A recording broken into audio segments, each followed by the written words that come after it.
This was my home, that little balcony on the 3rd floor. You read my book, you know a lot of things about my home. Actually, it was only one room. It was a room about 300 square feet. We had 6 people in our family, grandmother, parents, and 3 kids, one room.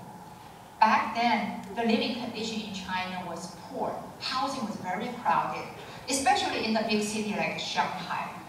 Actually, our family was considered to have a very spacious room, 300 square feet. A lot of families of 5 or 6, their one room could be under 150 square feet. It could be smaller than your bedroom. Because the housing was so crowded, families had to share a lot of common spaces and had to use every inch of the room. And our family was considered very lucky because we had our own bathroom. We called it private bathroom, meaning we did not share with other families. In Shanghai, most of the families, they either had to share the bathroom with several other families, or they didn't have one. They had to use a wooden stool like this as their toilet. The wooden stool will be put at the corner of the room and separated from the room with a curtain. In the morning, they would take this wooden stool out to clean it, then bring back into the days. Life back then in China was very different from what you have here. We didn't have a lot of material things. We had no TV, no color TV, no black and white TV. We had no refrigerator, no air conditioning, no heating system in Shanghai. We had no cars. Wherever we went, we rode bicycles or took buses. And we had no private telephone. That means we did not have a telephone at home, but we did have one, and that one was shared by several thousands of people. This was how it worked. This was our alley. This was considered a good neighborhood. Underneath of the telephone sign, there was a small booth. There was a telephone. 2 ladies were working there to take messages. If someone called me, the lady would write down all the information, then she would hang up and come all the way to the back where we lived and would shout at me from the ground because we lived on the 3rd floor. "TV, you have a phone call." So I would come down to get that piece of information. Then I would come all the way back to this booth to make a return call. Whoever called had to hang up and wait for 20 minutes or even 30 minutes, depends on how busy they were. There were about 1,000 people living in this alley. Every single room was packed. And this phone was shared not only by our alley, but several alleys around our alley. Literally, it was shared by several thousands of people. There was a line all the time.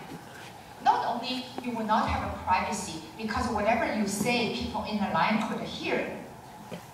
No one was allowed to talk more than 2 or 3 minutes. Otherwise, people in the line would stop you. Tough life, isn't it?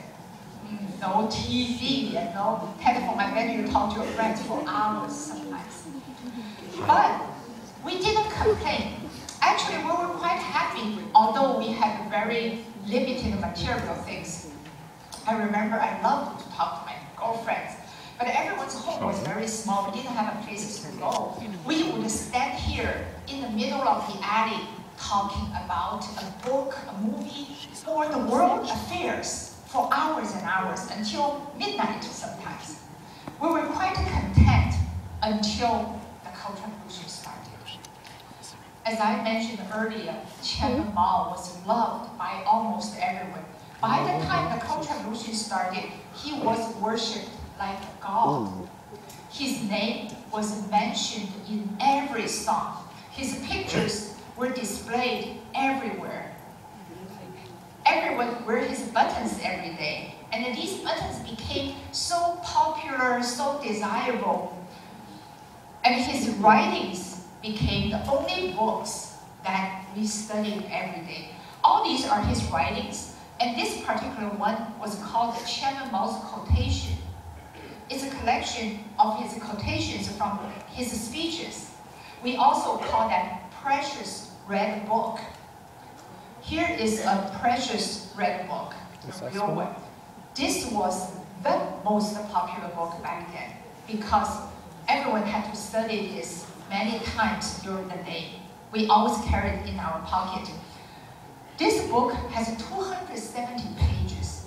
Some people could recite the whole book. That tells you how often we had to study this. Now I would like to show you how we started our day. This was the first thing everyone had to do in the morning. We would all stand up facing Chairman Mao's picture and sing a song together. The title of that song was called Dong Fang Hong. The East is red. It says, the East is red, the sun is rising, China has Chairman Mao. He is creating happiness for everyone. He is the savior for us all. After we sang that song, we held this precious red book and chanted it together. We wholeheartedly wish our great leader, great teacher, great commander, great helmsman, Chairman Mao, long life, long life, long life. That's how we started our day. We call that morning greetings. A group of farmers were doing morning greetings before they went to work. You see, facing Chairman Mao's picture, they chanted together with their precious red book in hands. They even carried a small blackboard with the Chairman Mao's quotation on it when they went to rice field, so they could study Chairman Mao's quotation even during the breaks. The revolutionary fever was contagious. Every school organized Red Guards. Red Guards were the selected students who were born into Red family, meaning poor family, workers, poor peasants, soldiers. They claimed to be the most loyal follower of Chairman Mao. Those Red Guards loved to dress in army uniform and perform on the streets. We call their performance loyal dance. The content was revolutionary. The style was harsh. For example, they would say something like, smash, smash, smash, smash your dog head if you oppose Chairman Mao. That's how they express their loyalty to Chairman Mao. Then Chairman Mao allowed Red Guards to travel around the country for free to light revolutionary fire. Millions of them traveled all over China. Many of them went to Beijing to see Chairman Mao in person. Well, back then, to see Chairman Mao in person was the biggest dream for almost everyone, including myself. But each year, the government only selected a couple of dozens people to go to Beijing to see him. You had to be very, very outstanding. But now,